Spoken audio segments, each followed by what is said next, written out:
Bonjour tout le monde et merci d'assister à cette petite conférence et pour l'invitation. Donc je vais vous parler un peu de changement climatique, de glace de mer et puis surtout de mammifères et d'oiseaux marins que nous on va utiliser comme ce qu'on appelle des sentinelles de la glace de mer face au changement climatique. Donc ça, vous l'avez déjà vu, j'imagine, 20 fois. C'est ce qui nous montre qu'il y a un réchauffement global. La figure du haut vous montre en noir les températures globales, la surface de la Terre qui sont mesurées. Et les lignes de couleur, c'est les prédictions qui sont faites par les modèles du GIEC. Donc prédictions qui indiquent qu'il y a un réchauffement en cours et qui va se poursuivre dans les années à venir. Les dernières modélisations, vous avez entendu parler il y a quelques temps, par les groupes de recherche français, montrent qu'il est plus fort que ce qu'on pouvait encore imaginer. Donc on est plutôt dans les scénarios rouges là-haut. Et ce réchauffement, en fait, il a lieu sur quasiment toute la planète. Ça, c'est la figure du bas qui vous montre le degré de réchauffement. Donc plus c'est rouge, plus c'est chaud. Et particulièrement, ce qu'on voit, c'est les pôles qui sont quand même beaucoup impactés. Et notamment le pôle nord, l'hémisphère nord, là, qui est très impacté par le réchauffement et qui va continuer à l'être. Mais aussi l'Antarctique qui commence à se réchauffer maintenant de manière significative. Alors les pôles, pourquoi c'est important? Parce que c'est quand même des milieux qui jouent un rôle fondamental dans la régulation du climat mondial.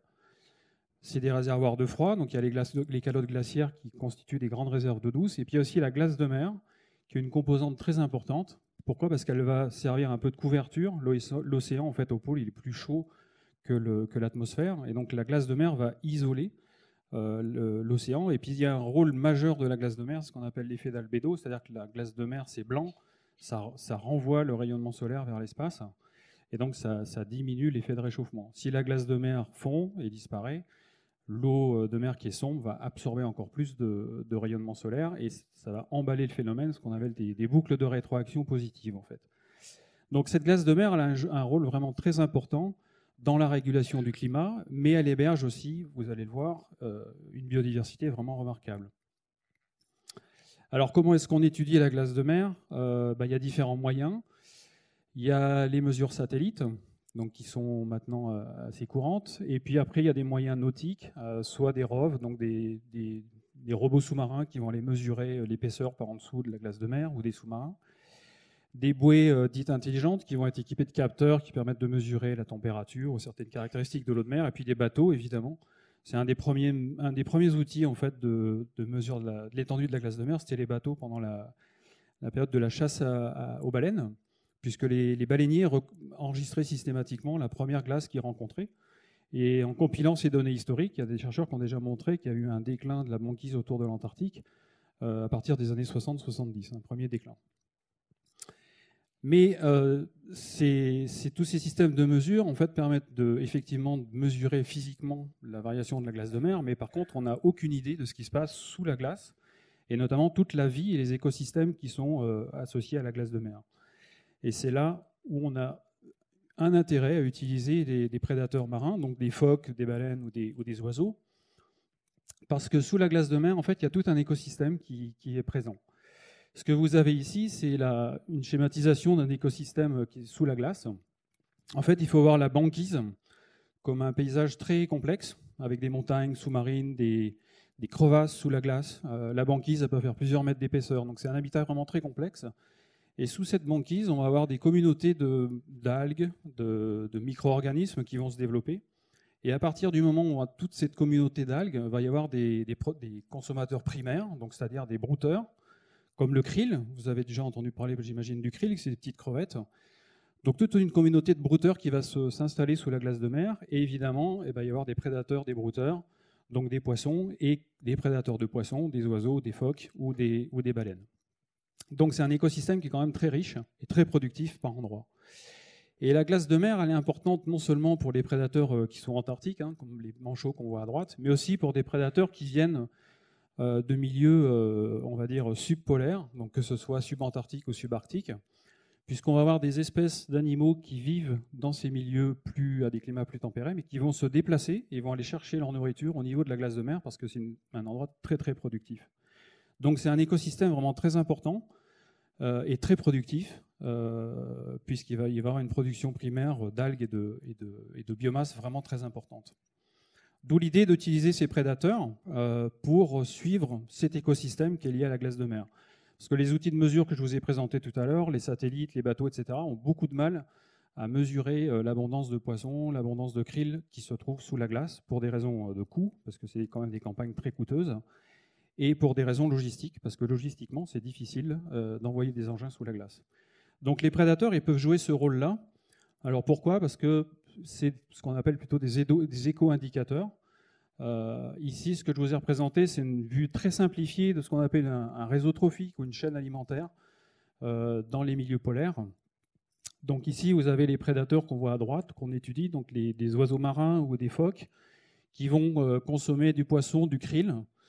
Et le krill lui-même est dépendant de toute cette communauté de phytoplancton et d'algues qui se trouvent sous la glace de mer. Et le changement climatique, en fait, lui, qu'est-ce qu'il fait? Il va affecter la température de l'eau de mer, il va affecter l'étendue de la banquise, et donc il va affecter cette production de krill indirectement via les micro-organismes, et ça va se répercuter en fait sur ces prédateurs marins. Et donc on va détecter le signal, c'est-à-dire l'effet du changement climatique sur l'écosystème glace de mer, via les prédateurs marins. Pourquoi? Parce qu'actuellement on a beaucoup de mal pour mesurer cette composante des écosystèmes. Donc on les utilise vraiment comme des éco-indicateurs, d'où l'idée d'utiliser ça comme sentinelle de la glace de mer. Et donc ça, c'est ce qui nous a donné l'idée de proposer ce projet, les sentinelles de la glace de mer, donc Sensei, qui est donc soutenu en grande partie par la Fondation BNP Paribas, et puis par des instituts polaires, dont l'Institut polaire français, mais aussi l'Institut polaire norvégien notamment, et qui implique une quinzaine de laboratoires ou d'universités dans le monde, et une trentaine de chercheurs, d'étudiants, de thésards, de postdocs actuellement. Et l'objectif du projet, c'est de comparer la réponse de plusieurs prédateurs marins qui sont associés à la glace de mer, et en faisant cette comparaison à la fois au niveau de l'Arctique et au niveau de l'Antarctique. Donc, à ma connaissance, c'est une des premières études qui essaie de comparer ces réponses dans les deux écosystèmes polaires. Et là, je vous ai présenté la liste des espèces qu'on étudie actuellement. Donc, sur la partie arctique, il y a plusieurs espèces. En haut, on a les guillemots à miroir. Ici, c'est le guillemot brunique. Une espèce de phoque, qui est le phoque à capuchon, qui est totalement dépendant de la glace de mer. Et une espèce de mouette, ici, la mouette tridactyle, qu'on étudie au Spitzberg. Et à droite, alors c'est un peu confus, on ne voit pas tout. À droite, il y avait initialement dans le projet, on avait mis 4 espèces aussi. Donc, on avait 4 espèces antarctiques, 4 arctiques, qui faisaient les pendants en termes écologiques. Donc le manchot adélie, il y avait le pétrel des neiges et 2 espèces de phoques, le phoque de Weddell et l'éléphant de mer. Et puis depuis le début du projet en 2007, en fait, on a intégré 2 nouvelles espèces qui répondent fortement aussi aux variations de la glace de mer. C'est le bien connu manchot empereur et puis une espèce de labe, le labe de McCormick, qui ressemble à un gros élan prédateur et qui dépend lui aussi de la glace de mer. Et donc l'objectif du projet, c'est d'essayer de regarder quelles vont être les réponses comportementales, les réponses démographiques, c'est-à-dire comment les populations vont varier en fonction des variations d'étendue, de concentration, des caractéristiques de la banquise. Et une fois qu'on a compris un peu comment les animaux vont répondre, on a une idée de la réponse des écosystèmes au changement climatique, et à partir de ça, on va essayer de créer ce qu'on appelle des indicateurs de changement des écosystèmes liés à la banquise face au changement climatique. Alors le projet il a démarré en 2017, dans l'été 2017, donc il y a depuis eu plusieurs campagnes. Et donc je ne vais pas vous présenter toutes les espèces, hein. Ça serait un peu laborieux, on pourra en parler après. Mais une des plus connues, c'est le manchot empereur, sur lequel on avait déjà travaillé avec le programme qui existe en Antarctique à la station du Mont d'Urville, qui est soutenu par l'Institut polaire français.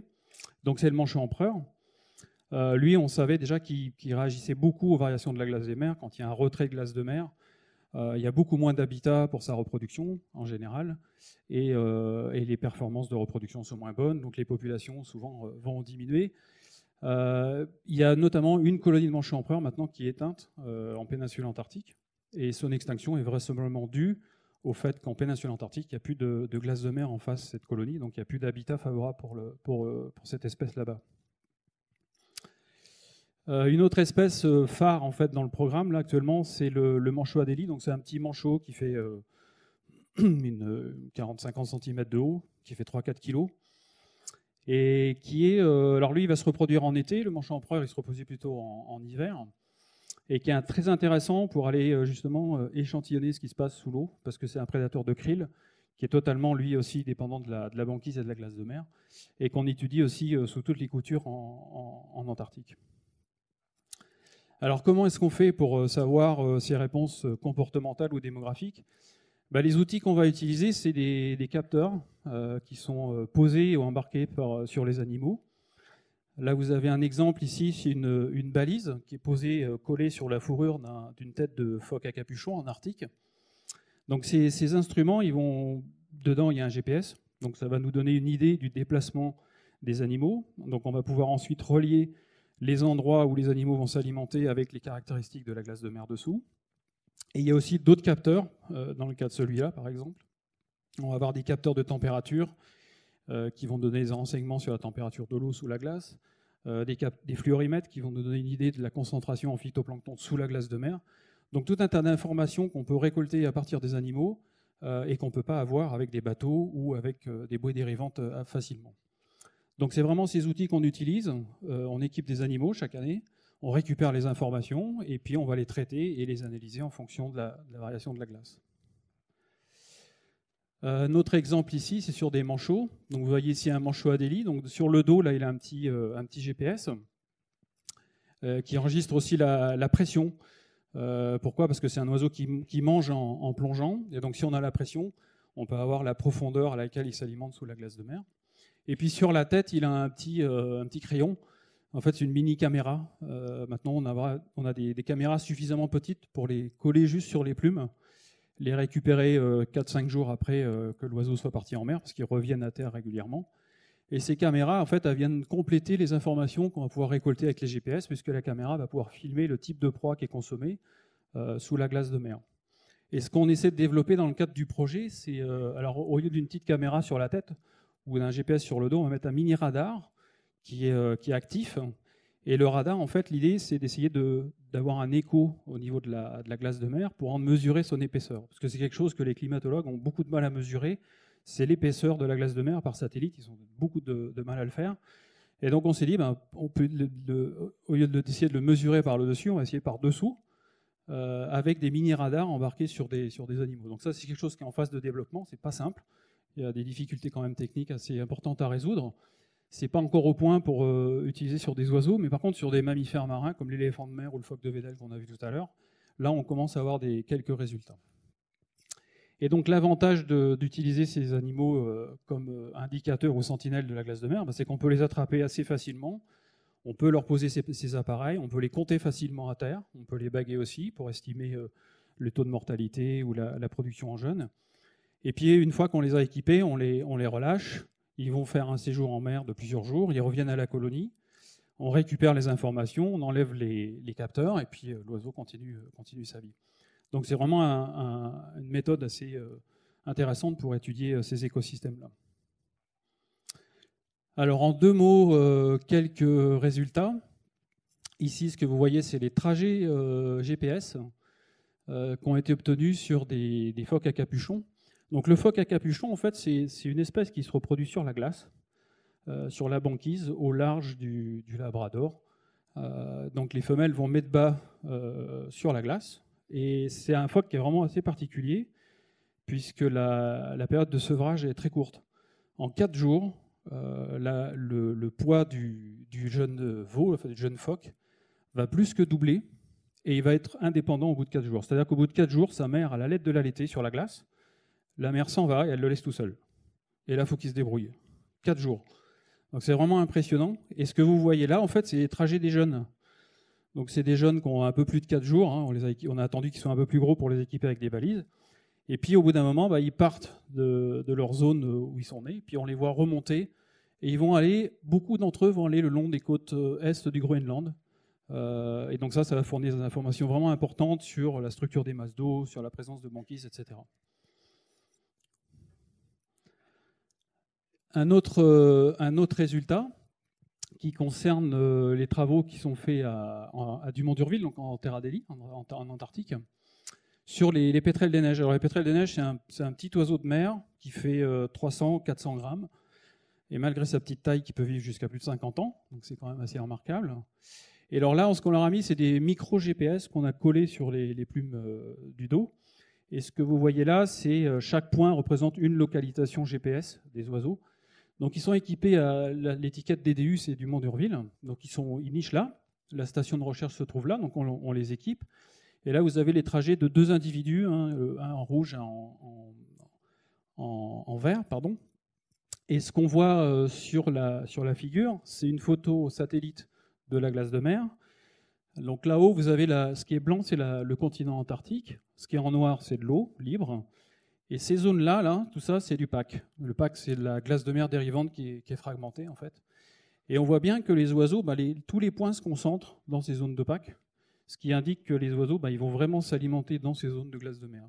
Et vous voyez que dans les zones sombres, il y a quelques points, mais très peu. Donc ça veut dire que les oiseaux, ils traversent les zones d'eau libre, et hop, ils arrivent sur les zones de pack, c'est là où ils vont trouver leur nourriture. Donc ça, on a pas mal de résultats sur cette espèce qui mettent en évidence notamment qu'il y a des différences entre les mâles et les femelles, que les jeunes et les vieux ne vont pas forcément s'alimenter au même endroit. Donc ça veut dire que si on veut anticiper et essayer de modéliser quels vont être les impacts du changement de glace de mer dans l'avenir, il faut connaître en fait tous ces détails, puisque dans une population, tout le monde ne va pas être impacté de la même manière. Donc c'est à ça que nous aident ces petits loggers qu'on pose sur ces petits appareils qu'on pose sur ces animaux. Le projet est en cours. On va faire des campagnes de terrain encore. Il y en a qui viennent de se terminer en Arctique là, en septembre. Les collaborateurs sont rentrés et nous, on va partir en Antarctique au mois de novembre, début novembre, pour une campagne de 2 mois et demi pour continuer à travailler sur cette espèce notamment. Et il y aura encore des campagnes de terrain prévues l'année prochaine en Arctique et en Antarctique. Et le projet va se poursuivre avec la fondation jusqu'à 2022, parce qu'on avait signé une convention de 5 ans, je crois. Donc il va y avoir des résultats qui vont sortir petit à petit. Il y a déjà quelques résultats qui sont sortis. Ça prend du temps, évidemment, mais bon, ça apporte quand même des résultats assez nouveaux et intéressants. Merci.